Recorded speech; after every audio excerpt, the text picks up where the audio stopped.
magandang araw sa inyo lahat mga amigo. Welcome to my YouTube channel. For today's video mga amigo, isi-share ko sa inyo itong aking lumang subwoofer at equalizer. So habang may hinahanap ako dito sa kwarto mga amigo, napansin ko to, no? Medyo may katagalan na to mga amigo, mga nasa 14 years na to. Ito yung pinamana sa akin ng stepfather ko. So ngayon, susubukan natin, i-check natin kung gumagana pa. Mga amigo, ibaba ko to sa baba, bubuksan natin, lilinisan ko, at para makita nyo, no? Ite-testing na rin natin. So stay tuned mga amigo. So ito na mga amigo, ito na pong aking subwoofer and equalizer, no? Medyo maganda pa siya mga amigo. Makinis pa. So unahin kong i-review sa inyo itong aking equalizer, no? Sakura brand siya mga amigo, 10 bands, no, each channel. So ito yung mga button ng mga inputs niya: tuner, CD, tape, DVD, EQ mode, no? So ito yung LED display niya mga amigo. So ito yung display niya. So yung mga slider niya ayos, smooth na smooth pa rin mga amigo. So ayos, sana gumagana pa po, no? Ngayon punta naman tayo sa likod niya. So ito yung likod niya mga amigo, medyo kinalawang na. So ito yung mga inputs niya, RCA mga amigo. Then pati yung output niya RCA din. So makikita niyo naman mga amigo, ito yung sealed, no? So hindi pa sira, ibig sabihin hindi pa nabubuksan. So yan mga amigo, punta naman tayo sa aking subwoofer. So ito yung king subwoofer na Concert KS10W, no? 10 inches mga amigo yung speaker niya. So yung power output niya, so up to 600 watts estimated, no? 92 dB sensitivity, impedance 4 to 8 ohms. So ito yung panel ng amplifier niya mga amigo. So ito yung line from amplifier, no, inputs, then phase, no, 0 to 180 degree, knob ng low pass crossover. Yan. So maganda pa yung knobs niya mga amigo. Then volume ng subwoofer, ang ganda pa din. So speaker inputs mga amigo. So pwede nyo direkta to from amplifier doon sa terminal niya to itong terminal din mga amigo, no? Ipapikakabit lang din yung wire. So yan mga amigo, ito yung on off power niya, ayos na ayos, at yung AC power niya. So ito yung exhaust niya, medyo malaki mga amigo. So baka medyo malakas din to mga amigo nung panahon na ginagamit siya, no? Malakas, dumagandong talaga yung bilang bahay. So ayan mga amigo, ito yung na-review ko na sa inyo, yung itong dalawang lumang gamit ko na pinamana sa akin. Ngayon ite-testing naman natin siya. Testing natin sila, no? So stay tuned mga amigo. Ayan mga amigo, naka-setup na tayo. So i-review ko lang sa inyo yung connection, no? So gumamit tayo ng mixer, 4-channel mixer, to equalizer, to amplifier. Ngayon, from amplifier, sub out to subwoofer mga amigo, no? Gumamit rin tayo ng dalawang speaker pang vocal na 10 inches din. So ang connection nito mga amigo, so from mixer out, ayan, tape out, no, papuntang equalizer, no, inputs ng equalizer, tape din mga amigo, left and right. Ayan. Then out ng equalizer, left and right, to input ng amplifier. So sa tape din, left and right mga amigo. Yan, sundan nyo lang po, na mabilis lang po yung connection nito. So kung yung amplifier nyo is merong super bass out, so mas maganda po, no? Yan. Or line out. Makikita nyo yan.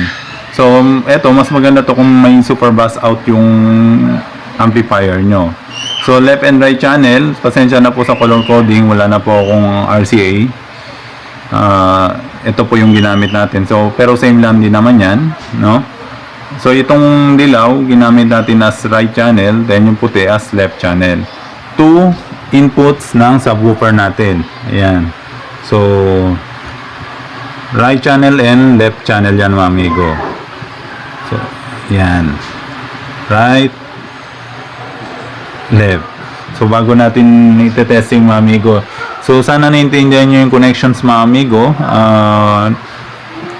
Ituturo ko na din. Total nandito na. Tapos, ang speaker, speaker A lang po, no? Ang ginamit natin. Kasi, hindi naman natin kailangan na malakas na mid, no? Mid-high. Ang ite-testing natin yung sub, no? Yung subwoofer natin. At saka yung equalizer kung gumagana pa din.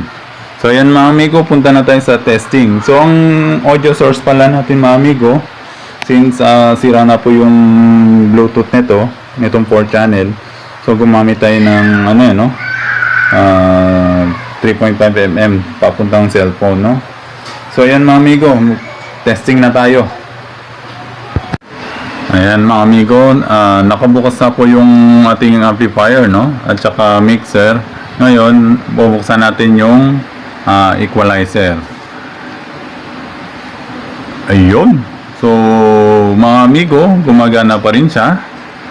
Ayos, medyo kinakabahan ako kanina, mga amigo, no? Baka hindi na gumana, masasayang yung video na to. So at least, ayan, mga amigo, gumagana siya. Punta naman tayo dun sa subwoofer, mga amigo. So yun, natin yung subwoofer. Ayun, gumagana pa rin, mga amigo. So lalagyan natin ng volume para matesting na natin.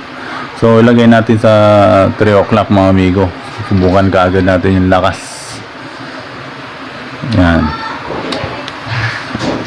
So, yan, mga amigo. Yan, mga amigo. Testing na natin. Yan. Taas natin yung volume. Ganda na kagad yung... Initializing sound system. Yan. Sound system activated. Ready to the honor of music. Initiating sound system. Lakas, mga amigo. Woo! Question Nightmare Remix. Preparing and initiating Lakas pa rin na naman. Lakas ang vibrate, mga amigo.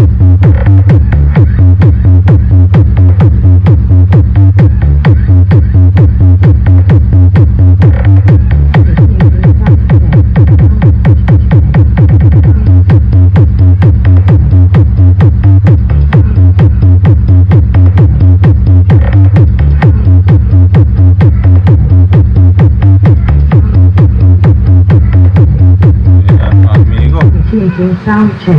Preparing and initiating bass test. Bass, Lumalayo siya, mga amigo. bass test. Bass, bass test. Preparing and initiating vocal test. Natin konti.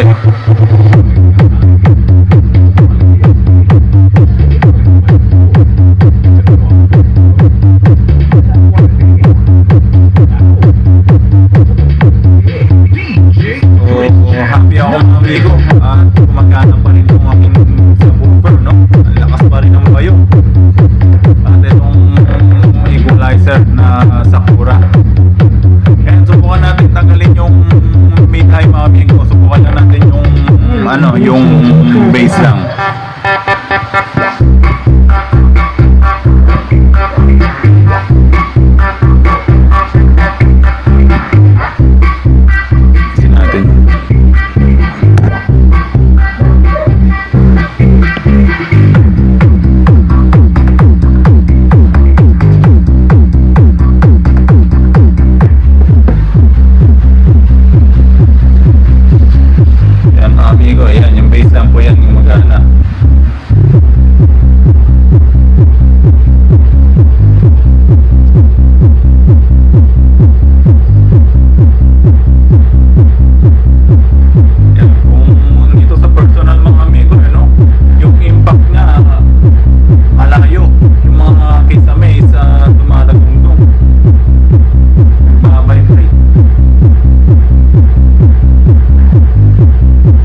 yan mga amigo.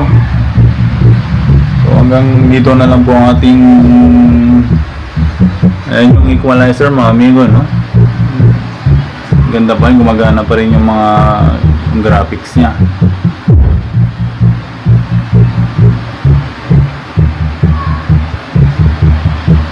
So hanggang dito na lang po yung ating sound check mga amigo. Maraming salamat po sa panonood. Ngayon kung bago kayo naligaw sa aking channel, please subscribe mga amigo. Paki-like na rin ang video. So maraming salamat po.